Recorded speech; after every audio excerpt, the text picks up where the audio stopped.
Ngairang khul haina kauba khul amagi lamdani. Khul aduda yamna nungsinajaba, yamna toina punjaba, mata sanajaba, nupi ahum khak leirami. Makhoi ahum adudi atai kanasu natte. Tharo, Tharik amadi thambal makhoi ahum asini. Tharo Tharik amadi thambal makhoi ahum asi asuki matik nungsinana punjaba mataroi singni. Makhoi ahum asi Mangao su yamna thirami. Makhoi ahum nabu punkragadi, tinki laki bazat natte. Nupa marai madagi hena ngausine, makhoi ahum nabu punkrabadi. Makhoi ahum asi piklingai dagi adum pulakpa aduna hojikti. Leishabi mapung pharaklaba haibadu oirare. Masi phawbada adum pundunata ngauminaba, langminaba asi halamde. Adumak adum pundunata leirami. Mangao su yamna thiduna leirami. Nongmagi numit amani. Makhoi mata ahum adu tharo khoigi yumda pulak pulami. Tharikna mata anida yengduna hairai. As, ita ani. Nushanaga nusha sabane. Kanade, hayema melaga chaningdro. Hainogumba amta melaga chasiro ita. Thambal na set khumlei. Aya, ita madu yaini. Chase. Saga saba sida asinba ma chaning tawduna leiramlibani. Nangda haudorakpa yam phari ita Tharik. Tharik na mo hairai.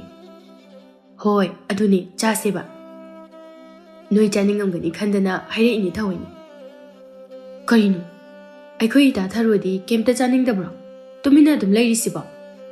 Tharona sat wa hairai handak mukti. Ita, ay adugi nateko. Sum tumina laishinbagi wani. Karino, aigibo nakoyani na hairaba wadadine adum yari. Aigidi iyada yari. Aya, chummini aduso. Aduni Thambalna. Phare ita ani maglaw. Adudi hainau heurasi. Khulgi thong manakta hoba hainau pambi achobado. Adugi hainau duna hena mayamdagi ihaw hawbani. Adudu oina hega chase ita. Yai adusu ita. Ado hekta heurasi. Hoita lao jalasi. Asumna tharo thambal amadi Tharik makhoi ahum adu phamduna. Ningthina wari sanaduna leiramba adudagi haugalakle aduga pulap haunaduna. Khulgi thong mapanda hauba hainau adu hekluni haiduna chatkre. Thong makhong yauraduna hainau pambi adugi manakta leblare. Mafam adu yaurabada Tharikna hairai. As, ita, sidi kamai tawni. Aikhoi khutta chaisang so amta phau purakte. Hainau sing sidi loina awangbada panduna lei. As, sidi karamna hektoino ita. Hainau sibu kamai hekse haino ba. Aduni ita, pura haudre mi chaido. Ngasaina ningsingakpa oiradi aikhoigi polangko phi phawbagi tinglibado. Adugi wasa sangmudu pura amadi hekpase phangomgadabani. Kamai tawdoino? Wado hairaga tharuga Tharikadu matha saba mana leirai. Mata anigi matawdu uraga Thambalna noktuna hairai. Ita, kainu na khoise onthokna nupi manjadeda. Nupi onthokna thokdeda ko. Hainau kitang hekpagibu mathaga onthokna sakhre tawriba. As, ita Thambal, karamna hektorino khanbada sarine haiba noibo. Ho adugibu karino. Ai hekise. Ai hainau pambise karagane loina hek tharake. Ai kage hainau pambise adugane noi kaisung wagano. Ai karage heklakke haiba. Tharikna sat hairai. Haima, kawbu kawine ita Thambal, nang ukaba khotpa loi haiko. As, aikhoina ngasai kai wadana tawruri. Adudi arembagi oiredana. Aduni nakhoi aninaga matha sadana tawrido. Noi ko. Hoise, yare phare. Ado ita kanade karo. Hainau pambise hekta karo banang. Hoise, karadamni. Tharona amu hairai. Haima, ngai khoi ita Thambal, nangbu seliba phanek tuga kam haina kadoino. Thambalna sat hairai. Ho kaisu wabidese adugi dine manungdo khongrawa sangbu mathari. Aduna kaisu tawre adum yani. Yam phare ne adudi ita. Kanade karo ka khalo hekta. Aduga hi aseba. Hekpa haurase hainaudo. Kaduni. Ai phanek sa lawthorage noi pairamuko. Hoita. Thambalna seliba magi phanek adu lawthorakle. Aduga hainau ka ba haukre. Kana so sum hairai. Hei tani, ai kare ko. Nakhoi ani pakhang machaga lakprengu. Aina hainau kari ngaida. Hoise, yengeba. Loina yengtharakese. Nangi hainau hekadabada adum heklo. ꯑꯩꯈꯣꯏ ꯌꯥꯝ ꯆꯥꯅꯤꯡꯉꯦꯕ ꯑꯗꯣ ꯍꯦꯛꯄꯗꯣ ꯑꯁꯪꯕ ꯈꯜꯂꯒ ꯑꯣꯏꯅ ꯍꯦꯛꯂꯛꯑꯣꯀꯣ ꯃꯦꯠꯂꯒ ꯆꯥꯔꯨꯁꯦꯕ ꯍꯣꯏ ꯍꯣꯏ ꯑꯩꯅ ꯈꯪꯅ ꯍꯦꯛꯂꯛꯀꯦ ꯅꯣꯏ ꯌꯦꯡꯂꯛꯑꯣꯃꯤ ꯍꯣꯏ ꯍꯣꯏ ꯏꯇꯥ ꯊꯝꯕꯥꯜ ꯊꯝꯕꯥꯜ ꯃꯥꯅ ꯍꯩꯅꯧ ꯄꯥꯝꯕꯤ ꯑꯗꯨꯒꯤ ꯃꯊꯛꯇ ꯀꯥꯗꯨꯅ ꯍꯩꯅꯧ ꯍꯦꯛꯄ ꯍꯧꯈ꯭ꯔꯦ ꯑꯗꯨꯒ ꯊꯔꯣ ꯑꯃꯗꯤ ꯊꯥꯔꯤꯛ ꯃꯈꯣꯏ ꯑꯅꯤꯅ ꯄꯥꯈꯪ ꯃꯆꯥ ꯂꯥꯛꯄ꯭ꯔꯥ ꯌꯦꯡꯂꯤ ꯃꯗꯨꯗ ꯅꯠꯇꯅ ꯍꯦꯛꯂꯛꯂꯤꯕ ꯍꯩꯅꯧꯁꯤꯡ ꯑꯗꯨ ꯊꯥꯗꯔꯛꯄꯗꯨ ꯑꯣꯛꯂꯤ ꯀꯟꯅ ꯑꯗꯨꯝꯅ ꯊꯝꯕꯥꯜ ꯃꯥꯅ ꯍꯩꯅꯧ ꯃꯊꯛꯇ ꯀꯥꯗꯨꯅ ꯍꯩꯅꯧ ꯍꯦꯛꯂꯤꯉꯩꯗ ꯑꯉꯥꯡ ꯅꯨꯄꯥ ꯃꯆꯥ ꯈꯔ ꯊꯣꯔꯛꯂꯦ ꯑꯉꯥꯡꯁꯤꯡ ꯑꯗꯨꯅ ꯎꯔꯦ ꯊꯝꯕꯥꯜꯅ ꯈꯣꯡꯒ꯭ꯔꯥꯎꯒ ꯁꯦꯠꯇꯨꯅ ꯍꯩꯅꯧ ꯃꯊꯛꯇ ꯂꯩꯕꯗꯨ ꯃꯗꯨ ꯎꯕꯗ ꯑꯉꯥꯡ ꯅꯨꯄꯥ ꯃꯆꯥꯁꯤꯡ ꯑꯗꯨ ꯊꯝꯕꯥꯜ ꯃꯉꯣꯟꯗ ꯈꯨꯗꯣꯝꯕꯤ ꯊꯤꯜꯂꯒ ꯂꯣꯏꯅ ꯅꯣꯛꯁꯤꯜꯂꯛꯂꯦ ꯏꯆꯦ ꯊꯝꯕꯥꯜꯁꯤ ꯌꯦꯡꯉꯨ ꯃꯌꯥꯝ ꯈꯣꯡꯒ꯭ꯔꯥꯎ ꯁꯦꯠꯇꯨꯅ ꯍꯩꯅꯧꯒ ꯀꯥꯈ꯭ꯔꯦꯕ ꯌꯦꯡꯉꯨꯅꯦ ꯅꯨꯄꯤ ꯃꯥꯅ ꯎꯒ ꯀꯥꯔꯒ ꯍꯩ ꯍꯦꯛꯑꯦ ꯅꯨꯄꯥꯒ ꯆꯞ ꯃꯥꯟꯅꯔꯦ ꯅꯨꯄꯥꯗꯧꯅ ꯈꯣꯡꯒ꯭ꯔꯥꯎꯁꯤ ꯁꯦꯠꯂꯦ ꯑꯍꯥꯌꯣ ꯏꯆꯦ ꯊꯝꯕꯥꯜ ꯅꯨꯄꯥ ꯑꯣꯜꯂꯦ ꯑꯣꯜꯂꯦ ꯑꯣꯜꯂꯦ ꯏꯆꯦ ꯊꯝꯕꯥꯜ ꯅꯨꯄꯥ ꯑꯣꯜꯂꯦ ꯋꯥꯍꯩꯁꯤꯡꯁꯦ ꯍꯥꯏꯔꯗꯨꯅ ꯑꯉꯥꯡ ꯅꯨꯄꯥ ꯃꯆꯥꯁꯤꯡ ꯑꯗꯨꯅ ꯊꯝꯕꯥꯜ ꯃꯉꯣꯟꯗ ꯈꯨꯗꯣꯝꯕꯤ ꯊꯤꯟꯗꯨꯅ ꯅꯣꯛꯁꯤꯜꯂꯛꯂꯝꯃꯤ ꯃꯇꯧ ꯑꯗꯨꯗ ꯊꯝꯕꯥꯜ ꯃꯥꯁꯨ ꯍꯩꯅꯧ ꯃꯊꯛ ꯑꯗꯨꯗꯒꯤ ꯂꯥꯎꯊꯔꯛꯂꯝꯃꯤ ꯍꯥꯏ ꯅꯄꯥ ꯊꯣꯔꯥꯏ ꯃꯆꯥꯁꯤꯡꯁꯤꯗꯤ ꯀꯔꯤ ꯑꯉꯥꯡꯁꯤꯡꯅꯣ ꯈꯪꯗꯦꯍꯦ ꯇꯨꯃꯤꯟ ꯂꯩꯌꯨꯍꯦ ꯍꯩꯅꯧꯁꯤꯅ ꯗꯤꯛ ꯗꯤꯛ ꯂꯥꯎꯅ ꯊꯣꯝꯃꯛꯑꯗꯤ ꯐꯔꯛ ꯁꯣꯏꯗꯅ ꯇꯥꯖꯅꯤ ꯇꯨꯃꯤꯟ ꯂꯩꯌꯣ ꯂꯥꯡꯒꯅꯣꯃꯤ ꯅꯣꯏꯕꯣ ꯊꯝꯕꯥꯜꯗ ꯅꯠꯇꯅ ꯃꯈꯥꯗ ꯂꯩꯔꯤꯕ ꯊꯔꯣ ꯑꯃꯗꯤ ꯊꯥꯔꯤꯛ ꯃꯈꯣꯏ ꯑꯅꯤꯅꯁꯨ ꯑꯉꯥꯡ ꯅꯨꯄꯥ ꯃꯆꯥꯁꯤꯡ ꯑꯗꯨꯗ ꯇꯨꯃꯤꯟꯅ ꯂꯩꯌꯨ ꯍꯥꯏꯅ ꯍꯥꯏꯔꯝꯃꯤ ꯙꯞ ꯀꯌా ꯑꯃꯁꯨ ꯇꯧꯔꯝꯃꯤ ꯑꯗꯨꯒ ꯑꯉꯥꯡ ꯅꯨꯄꯥ ꯃꯆꯥꯁꯤꯡ ꯑꯗꯨꯗꯤ ꯇꯨꯃꯤꯟꯅ ꯂꯩꯈꯤꯕ ꯍꯥꯏꯕꯗꯨ ꯑꯣꯏꯔꯝꯗꯦ ꯍꯦꯟꯅ ꯑꯗꯨꯝ ꯅꯣꯛꯂꯛꯂꯝꯃꯤ ꯃꯗꯨꯗꯒꯤ ꯁꯥꯎꯔꯗꯨꯅ ꯊꯝꯕꯥꯜꯅ ꯍꯦꯔꯥ ꯅꯄꯥ ꯌꯥꯏꯃꯤ ꯃꯆꯥꯁꯤꯡꯁꯤꯗꯤ ꯂꯩꯔꯝꯃꯨ ꯅꯣꯏ ꯊꯣꯔꯥꯕꯤꯁꯤꯡꯁꯤꯗꯤ ꯍꯩꯅꯧ ꯑꯁꯤꯅ ꯂꯣꯏꯅ ꯊꯣꯝꯒꯦ ꯈꯪꯅꯤ ꯂꯣꯏ ꯊꯣꯝꯖꯠꯀꯦꯕ ꯂꯩꯔꯝꯃꯨ ꯍꯦꯔꯥ ꯊꯝꯕꯥꯜꯗꯣ ꯋꯥꯍꯩꯗꯣ ꯍꯥꯏꯔꯒ ꯊꯨꯅ ꯌꯥꯡꯅ ꯍꯩꯅꯧ ꯄꯥꯝꯕꯤ ꯑꯗꯨꯗꯒꯤ ꯀꯨꯝꯊꯔꯛꯂꯝꯃꯤ ꯑꯗꯨꯒ ꯑꯉꯥꯡꯁꯤꯡ ꯑꯗꯨꯗ ꯍꯩꯅꯧ ꯈꯔꯅ ꯊꯣꯝꯂꯛꯂꯝꯃꯤ ꯑꯉꯥꯡꯁꯤꯡꯗꯨꯁꯨ ꯋꯥ ꯂꯥꯎꯅ ꯂꯣꯏꯅ ꯆꯦꯟꯈꯤꯔꯝꯃꯤ ꯊꯝꯕꯥꯜ ꯃꯥꯁꯨ ꯃꯇꯨꯡ ꯏꯟꯅꯗꯨꯅ ꯇꯥꯟꯅꯔꯛꯂꯝꯃꯤ ꯊꯝꯕꯥꯜꯅ ꯑꯉꯥꯡ ꯑꯃ ꯇꯥꯞ ꯐꯥꯏ ꯑꯗꯨꯒ ꯃꯅꯥ ꯑꯗꯨ ꯂꯩꯗꯨꯅ ꯍꯥꯏꯔꯛꯏ ꯇꯧꯈꯤꯗ꯭ꯔꯥ ꯑꯗꯨꯃꯥꯏ ꯍꯥꯏꯒꯤꯗ꯭ꯔꯥ ꯃꯇꯨꯡꯗ ꯍꯟꯖꯤꯟꯅ ꯍꯥꯏꯒꯤꯗ꯭ꯔꯕ ꯈꯨꯝꯃꯣ ꯑꯉꯥꯡ ꯅꯪ ꯃꯇꯨꯡꯗ ꯑꯃꯨꯛ ꯍꯟꯅ ꯍꯥꯏꯒꯤꯗ꯭ꯔꯥ ꯍꯥꯏꯔꯣ ꯍꯥꯏꯒꯤꯗ꯭ꯔꯥ ꯍꯥꯏꯕꯅꯤꯅꯦ ꯑꯉꯥꯡ ꯑꯗꯨ ꯃꯅꯥ ꯂꯩꯔꯛꯄ ꯑꯗꯨꯗ ꯃꯄꯤ ꯏꯔꯥ ꯆꯦꯜꯂꯛꯏ ꯀꯞꯂꯤ ꯀꯞꯂꯤ ꯇꯧꯗꯨꯅ ꯍꯥꯏꯔꯛꯏ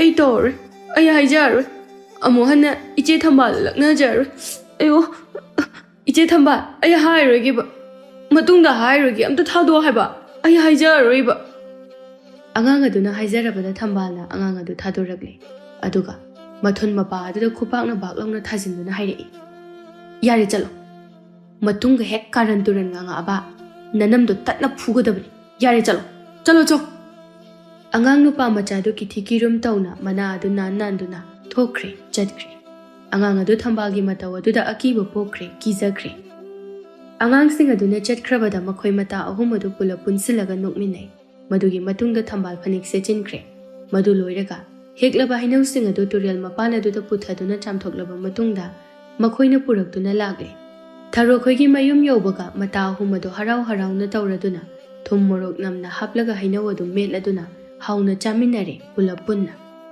ꯑꯁꯨꯝꯅ ꯑꯁꯨꯝ ꯊꯔꯣ ꯊꯝꯕꯥꯜ ꯑꯃꯗꯤ ꯊꯥꯔꯤꯛ ꯃꯈꯣꯏ ꯑꯍꯨꯝ ꯑꯁꯤꯗꯤ ꯄꯨꯟꯗꯨꯅꯇ ꯂꯥꯛꯂꯕꯅꯤ ꯄꯨꯟꯈꯤꯒꯅꯤ ꯍꯥꯏꯅꯁꯨ ꯑꯗꯨꯝ ꯈꯟꯗꯨꯅ ꯂꯩꯅꯔꯤ ꯑꯌꯨꯛꯀꯤ ꯃꯇꯝ ꯑꯃꯗꯅꯤ ꯊꯥꯔꯤꯛꯇꯣ ꯃꯥꯒꯤ ꯃꯃꯥ ꯏꯕꯦꯝꯃ ꯑꯗꯨꯅ ꯊꯕꯛ ꯆꯠꯊꯣꯛꯂꯔꯣ ꯍꯥꯏꯅ ꯀꯧꯔꯛꯂꯕ ꯑꯗꯨꯗ ꯆꯥꯛꯈꯨꯝꯗ ꯆꯪꯂꯛꯂꯝꯃꯤ ꯊꯥꯔꯤꯛꯅ ꯏꯃꯥ ꯀꯩ ꯃꯊꯦꯜ ꯊꯣꯡꯒꯦ ꯊꯥꯔꯤꯛꯀꯤ ꯃꯃꯥ ꯏꯕꯦꯇꯣꯟꯅ ꯕꯦꯝꯃ ꯏꯟꯖꯥꯡꯒ ꯂꯩꯇꯦꯗꯅꯅꯦ ꯈꯣꯡꯗ꯭ꯔꯨꯝ ꯀꯥꯡꯁꯣꯏ ꯊꯣꯡꯉꯤ ꯊꯥꯔꯤꯛꯇꯣ ꯃꯃꯥ ꯏꯕꯦꯝꯃꯗꯨꯅ ꯍꯥꯏꯔꯛꯂꯤꯕ ꯏꯟꯁꯥꯡ ꯃꯊꯦꯜꯗꯨ ꯇꯥꯕꯗ ꯆꯥꯅꯤꯡꯕꯒꯤ ꯗꯥꯏꯒ ꯂꯣꯏꯅ ꯍꯟꯈ꯭ꯔꯦ ꯑꯁ ꯀꯩꯅꯣ ꯑꯩꯈꯣꯏ ꯏꯟꯖꯥꯡꯁꯤꯕꯣ ꯁꯤ ꯅꯠꯇ꯭ꯔꯗꯤ ꯊꯣꯡꯅꯤꯡꯉꯥꯏꯒ ꯑꯝꯇ ꯂꯩꯇ꯭ꯔꯕ꯭ꯔꯥꯕ ꯏꯃꯥ ꯍꯩ ꯊꯣꯡꯂꯝꯕꯁꯤꯡꯁꯦ ꯆꯥꯎ ꯂꯝ ꯍꯦꯟꯒꯅꯨ ꯅꯪ ꯑꯃꯅꯤ ꯏꯕꯦꯝꯃ ꯃꯊꯣꯡꯅ ꯃꯔꯣꯜ ꯑꯃ ꯍꯨꯛꯇ꯭ꯔꯤꯕ ꯅꯠꯇꯦ ꯅꯪ ꯁꯤꯕꯨ ꯀꯔꯝ ꯊꯣꯛꯂꯗꯣꯏꯅꯣ ꯇꯧꯔꯤꯁꯤꯕꯣ ꯑꯁ ꯏꯃꯥ ꯑꯩ ꯆꯥꯛ ꯆꯥꯔꯔꯣꯏ ꯊꯣꯛꯑꯒꯦ ꯆꯥꯅꯤꯡꯗ꯭ꯔꯦ ꯑꯩꯈꯣꯏ ꯏꯟꯖꯥꯡꯁꯦ ꯑꯩ ꯇꯜꯂꯦꯕ ꯀꯔꯤꯒꯤ ꯅꯪꯗꯤ ꯆꯥꯅꯤꯡꯗ꯭ꯔꯤꯕ ꯅꯪꯗꯤ ꯌꯨꯝꯗ ꯆꯥꯛ ꯆꯥꯗ꯭ꯔꯗꯤ ꯀꯗꯥꯏꯗ ꯆꯥꯔꯨꯗꯣꯏꯕ ꯍꯥ ꯍꯣ ꯍꯥꯎꯇꯕꯒꯤ ꯆꯥꯅꯤꯡꯗ꯭ꯔꯤꯕ ꯑꯩ ꯑꯝꯇ ꯆꯥꯔꯣꯏ ꯇꯣꯛꯑꯅꯤ ꯈꯪꯗꯦ ꯑꯩ ꯏꯇꯥ ꯊꯔꯣꯔꯥ ꯊꯝꯕꯥꯜꯂ ꯃꯈꯣꯏ ꯑꯅꯤꯒꯤ ꯃꯅꯨꯡꯗ ꯑꯃꯒ ꯄꯨꯟꯅ ꯆꯥꯃꯤꯟꯅꯧꯔꯒꯦ ꯏꯃꯥꯒꯤ ꯊꯥꯔꯦ ꯅꯈꯣꯏꯁꯦ ꯑꯉꯥꯡ ꯑꯃꯇ ꯅꯠꯇ꯭ꯔꯕꯅꯤ ꯋꯥꯈꯜꯁꯤꯡ ꯑꯗꯣ ꯈꯖꯤꯛ ꯈꯖꯤꯛꯇꯤ ꯇꯥꯔꯣꯕ ꯅꯣꯏꯕꯣ ꯅꯠꯇꯦ ꯒ꯭ꯌꯥꯟ ꯈꯖꯤꯛꯇ ꯑꯣꯏꯁꯨ ꯇꯥꯔꯣ ꯀꯩꯗꯧꯒꯦ ꯃꯤ ꯅꯈꯣꯏꯕꯣ ꯑꯗꯨꯝ ꯃꯉꯥꯎ ꯊꯤꯅ ꯂꯩꯔꯅꯨ ꯃꯤ ꯅꯣꯏꯁꯦ ꯂꯩꯁꯥꯕꯤ ꯐꯥꯔꯕꯅꯤ ꯃꯤ ꯑꯁ ꯏꯃꯥ ꯑꯩ ꯈꯪꯗꯦ ꯆꯠꯂꯦ yumda chak chaning de ai toy. Haima. Hai, imagi thari. Nang se nupi ni ko nupi. Nakoi ahum paraga ne. Nupa maraya madagi hena ngabu to tawgon. Madu tawgon ko, madu phatte. Hoi. Tarik to mahak mayum gen sanga do haute chaning de haina haibadagi mahak mayum da chada na thokre. Ibeto na machana chakhi badu yengna solai. Asibu karam thoklo du no tawrisibo. Nupi oijarabasu Mangao di othokna thikre da ko tawrise. Ibeto no machinda wahai singa do sola do no tumina leihori. Tarik to mahak magi mata tharo ko gi yumda oina lagre. Tharo ko gi yumgi sumanga do da lepla do na kawi. Tharo ita tharo su chakhum da chak chagi haina tawduna leirambani adubo magi mata na kawgi makhol tabada thorei. Ita nang di kadai chaluriba aikhoi da lai roida mani noi da lai ni adong aiko noi gi chaka chakraba chadri kedaurage as aduri am phat tan jap chai ayum de gi chakam da chadana lai ni kai gi no ho khoi yum gen jang do yam haw haw de aduna chaning bo pok ta ba dugi ado noi ken jang thongi aikhoi gi budi ta pan ga hawai jar ga thongi ado ita ai sunanga buna charage chak ai chagam la meba hoida adu bu kedoragi hekta chara loiri hoida aduni la khuda hamula chathongna bu dawrase ai di chaba horage na phamtha ba horamni hamage aduita nakhoi gi baba gi maga lekhibra kamai doge leidi baba gi maga do patanga phaba chaki os adudi yam phareda lao chathore si chak to hoida adumna tharo amadi tharik makoi ani du chak chaminarami harau na tharik sumayum dagi chak chadana lakpaga oire mata tharo ga punna chaminaraklaba adudadi mabuk adu penma makai chathokle chak toklaba da tharik na ita kanade noi maning da hoba hairi khokdong singdo adu hega kita chasemi chak toklapagi oina ita thamba su khawruduna punna chasi yaidana yaida adongai ko kolik sing sa hanam da phengdong gise aduna tradi nungai roi hoida akhoi ni jangne hekta phengdosi hoi adumna tharoga tharika tawduna kon sing ado amu phengdoklami madu pheng madu loiraga tharoga tharika na chatuna thambal bu kawruri thambalna haima ita nakhoi ge ikun thong mayam sidi tokna hawrni da masi mayam si sa se haibagiro nakhoi ni nei bu ko bulai sibo hoi mani ita uda karaga haise hekpagisu nangi saru oidoribani ita tharona mu hairei hoida thambal aikhoi miyam gi marakta u ka ba haibase ita thambal khaktani aduna ne ngasigi u ka ba gi matang asisu dum ita na ka ba da tari thambal do nokla duna khumlei adugi bu kai nu se hekta dum karaga loireita ado ita thambal nangna karaga hekla kalang tharo ita tharik aikhoi ni na phi khallaga yaraga legi natrabadine chabam ta yaro heriko thongdo madine makhada kenbada kaibane ta hanbane ba aduna ne kelhanba yade hoi da yai aidine aina thokhela aga adum thadarage noine nithina ongna ba tawzaro hoi adumna mata ahum do hainaraba matungda thambal do ngasi so amo tharo khogi heriko thong pambi adu da ka khalaklami thambal na karakpaga adum mathang hai adu hektarakle aduga tharika tharogana fi khanduna yaraga leire ita thambal hai helakpado amuna munba khalaga oini helauko natradi mahau leitabani yamna haw bungom loiba hoi ita heglake aina khangna dum heglage adumna nupi singa duna hai heglingai aduda tharogi mama do changlaklami tharogi mama do patagi ising do balakpani makhoina thaknuna bagidam tharogi mama laibi do tabli changlaklaga hairei haima kaidori no ni ja singbo hai hegli bro tharik na khumi he ne ma bo o he yam di ja singanu ko hari khothong ja ba do puk nungai tabani yamna khoi ma bo yam jarui de kaisu haima ngai khoi ni he na khoi gi sibu karam haini hegli bano chai yama yawu su udi kamai he nu ni no gi siba tharona as ima kainu ꯎꯗ꯭ꯔꯣ ꯃꯊꯛꯇ ꯏꯇꯥ ꯊꯝꯕꯥꯜꯅ ꯀꯥꯔꯤꯁꯦ ꯃꯥꯅ ꯍꯦꯛ ꯊꯥꯔꯛꯑꯒ ꯑꯩꯈꯣꯏꯅ ꯌꯥꯔꯤꯅꯤ ꯃꯈꯥꯗ ꯐꯤ ꯇꯧꯔꯒ ꯌꯥꯔꯤꯕ ꯍꯥ ꯀꯩꯅꯣꯅꯤ ꯇꯧꯔꯤꯁꯤꯕꯣ ꯋꯥꯗꯣ ꯍꯥꯏꯔꯒ ꯂꯥꯏꯕꯤꯗꯣ ꯃꯊꯛꯂꯣꯝꯗ ꯌꯦꯡꯈꯠꯂꯛꯏ ꯎꯔꯦ ꯊꯝꯕꯥꯜꯅ ꯍꯩꯔꯤ ꯀꯣꯟꯊꯣꯡ ꯄꯥꯝꯕꯤ ꯑꯗꯨꯗ ꯅꯞꯂꯒ ꯇꯣꯡꯗꯨꯅ ꯂꯩꯕꯗꯣ ꯃꯗꯨ ꯎꯕꯗ ꯂꯥꯏꯕꯤꯗꯣ ꯂꯥꯎꯅ ꯍꯥꯏꯔꯛꯏ ꯈꯣꯟꯖꯦꯜꯗꯣ ꯍꯩꯃꯥ ꯀꯩꯅꯣꯅꯤ ꯇꯧꯔꯤꯁꯤꯕꯣ ꯀꯥꯗꯒ ꯀꯥꯔꯝꯃꯤꯅꯦ ꯃꯇꯣꯟꯁꯤꯗ ꯍꯩꯃꯥ ꯍꯩ ꯀꯩꯅꯣꯅꯦꯍꯦ ꯅꯨꯄꯤ ꯅꯪꯅꯕꯨ ꯐꯕ꯭ꯔꯥ ꯐꯠꯇꯕ꯭ꯔꯥ 이베마 탐발 라울라 암다 투나 곰타라울라 아스 너시가 많이 더우냐 누비는 우가버세 하우나디 와니 너이봐 다로는 셋콤마이 아스 이마 그수 더러모해 이따 탐발데 동 가버니 나한테수 통콩게 하이나우도 마네 가라게 헤이니 캉브라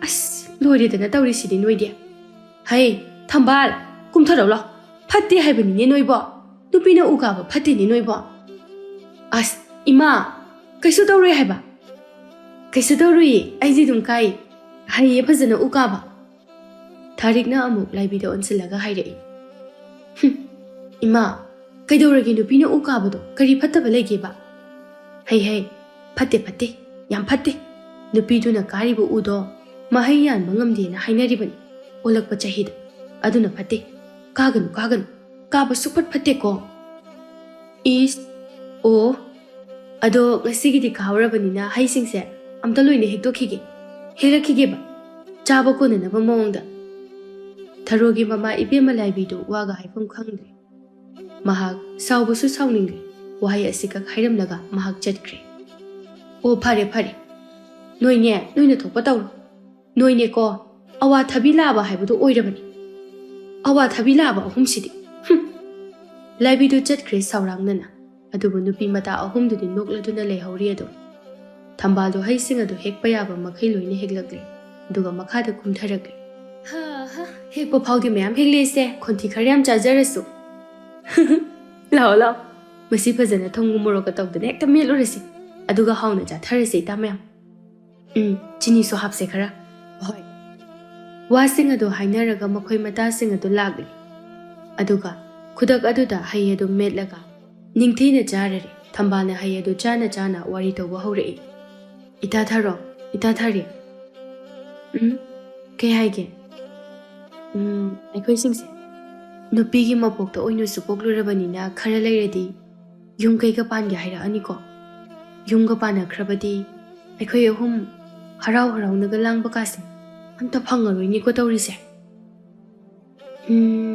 अदुनिदा अखोई अहुमसे नुपागी मपोक्ता ओइनु पोअमदि फागदबनिको नुपा ओइनु पोक्लदिको ꯌꯨꯝꯁꯨ ꯊꯥꯗꯣꯛꯄ ꯀꯥꯏꯅꯕ ꯍꯥꯏꯗꯣ ꯂꯩꯔꯔꯣꯏ ꯑꯩꯈꯣꯏ ꯑꯍꯨꯝꯁꯨ ꯑꯝꯇ ꯀꯥꯏꯅꯔꯣꯏ ꯍꯣꯏ ꯑꯗꯨꯅꯤ ꯃꯗꯨꯒꯤ ꯈꯜꯂꯨꯔꯕꯗꯤ ꯅꯨꯄꯥꯒꯤ ꯃꯄꯣꯛꯁꯦ ꯌꯥꯝ ꯀꯜꯂꯛꯏꯗ ꯌꯥꯝ ꯄꯥꯝꯖꯩ ꯅꯨꯄꯥꯒꯤ ꯃꯄꯣꯛꯇ ꯑꯣꯏꯅ ꯄꯣꯛꯅꯤꯡꯉꯤ ꯑꯩꯗꯤ ꯐꯖꯅ ꯅꯨꯡꯉꯥꯏꯅ ꯂꯩꯅꯕ ꯌꯦꯡꯉꯨ ꯅꯨꯄꯤꯗꯤ ꯃꯥꯒꯤ ꯄꯣꯛꯅꯐꯝ ꯑꯗꯨꯅ ꯃꯥꯒꯤ ꯑꯁꯦꯡꯕ ꯃꯔꯝ ꯃꯥꯒꯤ ꯑꯁꯦꯡꯕ ꯃꯌꯨꯝꯁꯨ ꯅꯠꯇꯦ ꯈꯜꯂꯨꯕꯗ ꯊꯋꯥꯏꯁꯦ ꯌꯥꯝ ꯅꯨꯡꯉꯥꯏꯇꯦꯗ ꯏꯇꯥꯅꯤ ꯍꯣꯏ ꯅꯨꯡꯉꯥꯏꯇꯦ ꯃꯇꯥ ꯑꯍꯨꯝ ꯑꯗꯣ ꯑꯃꯨꯛ ꯅꯨꯡꯉꯥꯏꯇꯕ ꯋꯥꯔꯤ ꯁꯥꯗꯨꯅ ꯇꯨꯃꯤꯟ ꯇꯨꯃꯤꯟ ꯑꯃꯨꯛ ꯂꯩꯃꯤꯟꯅꯩ ꯑꯗꯨꯕꯨ ꯊꯝꯕꯥꯜꯅ ꯁꯠ ꯑꯃꯨꯛ ꯐꯥꯒꯤ ꯇꯧꯔꯒ ꯍꯥꯏꯔꯛꯂꯝꯃꯤ ꯀꯥꯟꯅꯗꯦ ꯏꯇꯥꯁꯤꯡ ꯑꯗꯨꯒꯤꯕꯨ ꯀꯩꯅꯣꯁꯦ ꯑꯩ ꯋꯥ ꯑꯃ ꯍꯥꯏꯒꯦ ꯀꯩ ꯋꯥꯅꯣ ꯍꯥꯏꯁꯤꯕꯨ ꯏꯇꯥ ꯑꯣꯅꯦ ꯈꯪꯕ꯭ꯔ ꯏꯇꯥꯅꯤ ꯑꯩꯈꯣꯏ ꯑꯍꯨꯝꯕꯨ ꯂꯧꯕ ꯉꯝꯒꯗꯕ ꯁꯦꯟꯖꯥꯎ ꯌꯥꯝꯅ ꯄꯥꯏꯕ ꯅꯨꯄꯥ ꯑꯃ ꯑꯣꯏꯅ ꯊꯤꯔꯁꯦ ꯃꯗꯨ ꯂꯩꯔꯗꯤ ꯌꯥꯝ ꯅꯨꯡꯉꯥꯏꯔꯣꯏꯗ꯭ꯔꯣ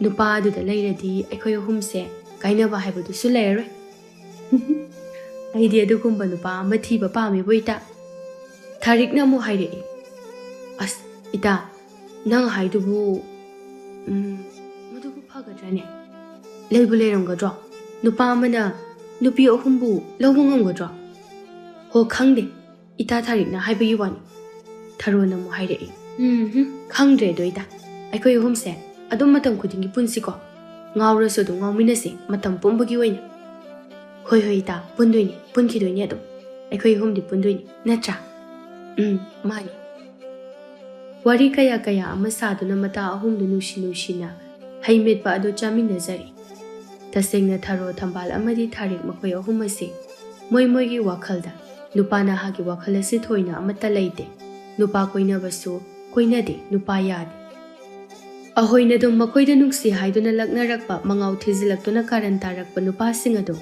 Pulap pulap punsilagani phuriba. Makoida laknarakpa nupagado tanaragani phuriba. Maramaduna, nupasing aduna su makoy humda pakna laknaba khutba tawramdi.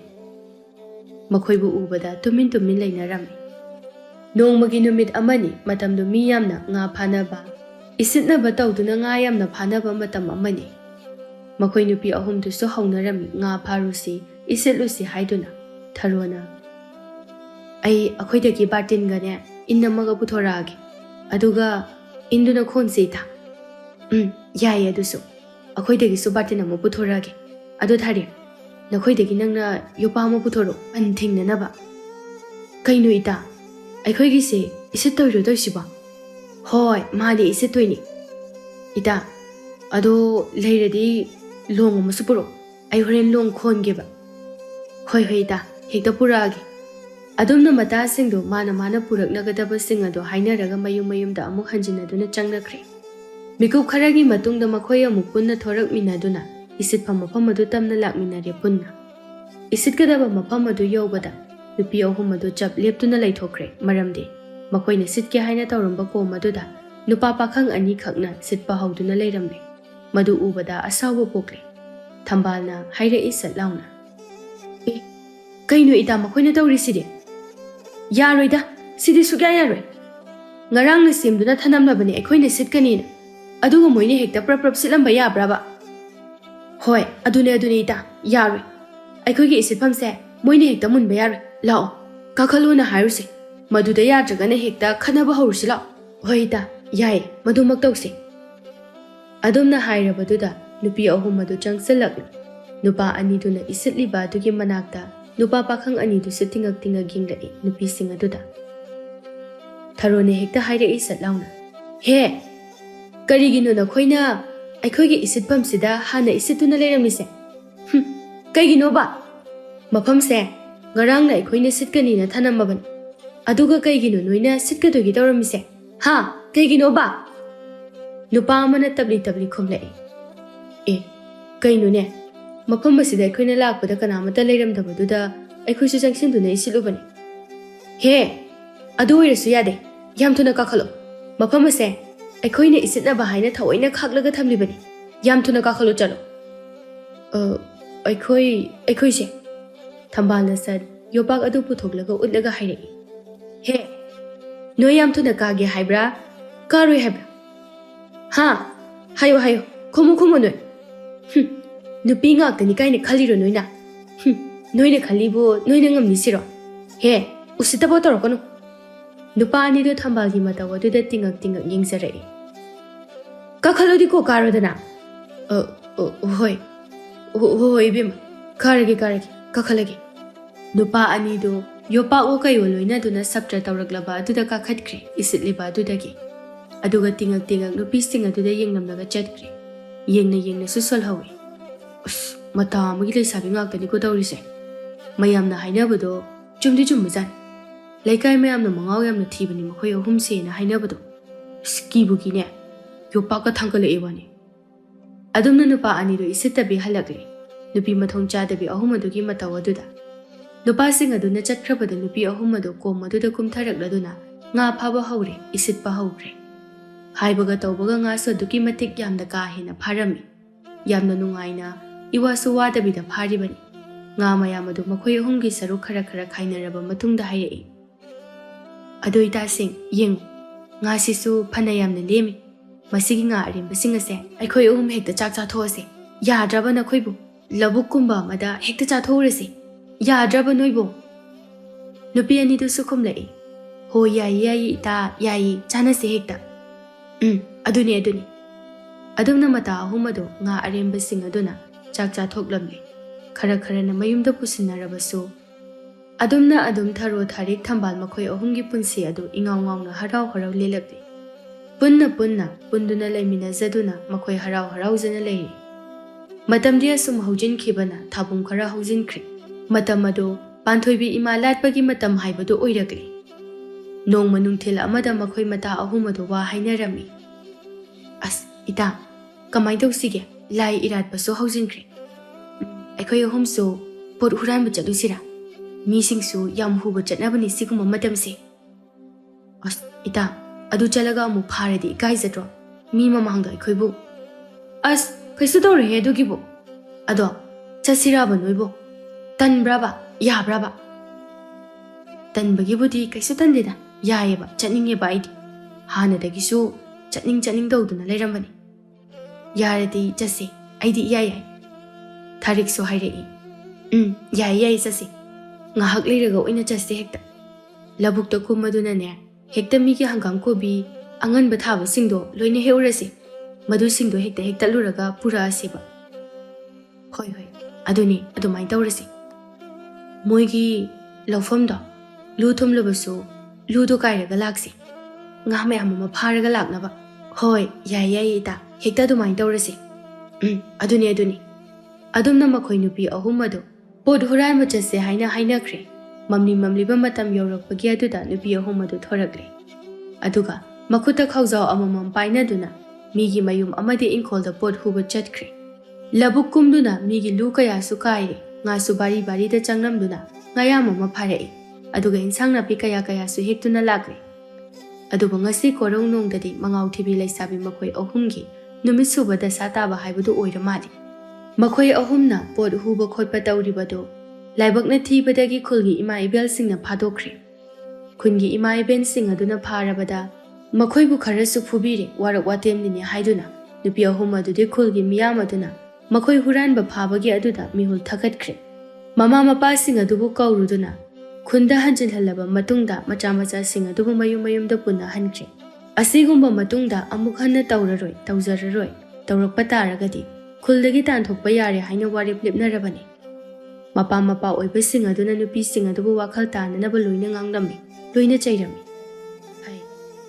ꯏꯃꯥꯒꯤ ꯕꯦꯝꯃ ꯅꯈꯣꯏ ꯉꯁꯤꯗꯤ ꯄꯦꯜꯂꯕ꯭ꯔꯥ ꯅꯈꯣꯏꯅ ꯃꯉꯥꯎ ꯊꯤꯕꯒꯤ ꯃꯍꯩ ꯉꯁꯤꯗꯤ ꯅꯤꯡꯊꯤꯅ ꯐꯪꯂꯕ꯭ꯔꯥ ꯉꯁꯤꯗꯤ ꯂꯩꯀꯥꯏ ꯃꯤꯌꯥꯝꯒꯤ ꯃꯥꯡꯗ ꯃꯤꯃꯥꯡ ꯊꯣꯛꯏ ꯑꯩꯈꯣꯏꯁꯦ ꯃꯤꯃꯥꯡ ꯊꯣꯛꯑꯕꯅꯤ ꯏꯃꯥꯒꯤ ꯕꯦꯝꯃ ꯅꯈꯣꯏ ꯋꯥꯈꯜ ꯇꯥꯔꯣ ꯅꯪꯕꯨ ꯋꯥꯈꯜ ꯇꯥꯔꯣꯅꯦꯍꯦ ꯅꯨꯄꯤ ꯑꯃ ꯑꯣꯏꯅ ꯂꯤꯔꯤ ꯈꯣꯏꯔꯤꯅ ꯂꯩꯕ ꯇꯝꯂꯣ ꯃꯉꯥꯎ ꯊꯤꯕꯗꯣ ꯈꯔ ꯍꯜꯂꯨ ꯅꯪꯅꯦ ꯃꯉꯥꯎ ꯊꯤꯕ ꯍꯜꯂꯣꯀꯣ ꯑꯁꯨꯝꯅ ꯃꯃꯥ ꯑꯣꯏꯕꯤꯁꯤꯡ ꯑꯗꯨꯅ ꯊꯔꯣ ꯊꯔꯤꯛ ꯊꯝꯕꯥꯜ ꯃꯈꯣꯏꯒꯤ ꯃꯐꯝꯗ ꯍꯥꯏꯗꯨꯅ ꯋꯥꯈꯜ ꯇꯥꯅꯅꯕ ꯍꯥꯏꯔꯝꯃꯤ ꯉꯥꯡꯂꯝꯃꯤ ꯆꯩꯔꯝꯃꯤ ꯃꯈꯣꯏ ꯑꯍꯨꯝ ꯑꯗꯨꯁꯨ ꯃꯉꯥꯏ ꯑꯗꯨꯒꯨꯝꯂꯕ ꯃꯤꯃꯥꯡ ꯊꯣꯛꯄ ꯊꯕꯛ ꯑꯗꯨ ꯇꯧꯔꯨꯔꯕꯅꯤꯅ ꯋꯥꯈꯜ ꯇꯥꯔꯒꯦ ꯍꯥꯏꯅ ꯈꯟꯈ꯭ꯔꯦ ꯑꯁꯨꯝꯅ ꯃꯇꯝ ꯈꯔꯒꯤ ꯃꯇꯨꯡꯗꯒꯤꯗꯤ ꯊꯧꯗꯣꯛ ꯑꯗꯨꯅ ꯂꯣꯏꯈ꯭ꯔꯕ ꯃꯇꯨꯡꯗ ꯃꯉꯥꯎ ꯊꯤꯕꯤ ꯂꯩꯁꯥꯕꯤ ꯑꯍꯨꯝ ꯑꯗꯨ ꯃꯉꯥꯎ ꯊꯤꯕ ꯑꯗꯨ ꯍꯟꯈ꯭ꯔꯦ ꯃꯗꯨꯒꯤ ꯃꯍꯨꯠꯇ ꯃꯈꯣꯏꯁꯤꯡ ꯑꯗꯨ ꯌꯥꯝꯅ ꯋꯥꯈꯜ ꯇꯥꯅ ꯏꯪꯅ ꯒ꯭ꯌꯥꯟ ꯇꯥꯕꯤ ꯂꯩꯁꯥꯕꯤ ꯑꯃꯃꯝ ꯑꯣꯏꯗꯨꯅ ꯂꯩꯈ꯭ꯔꯦ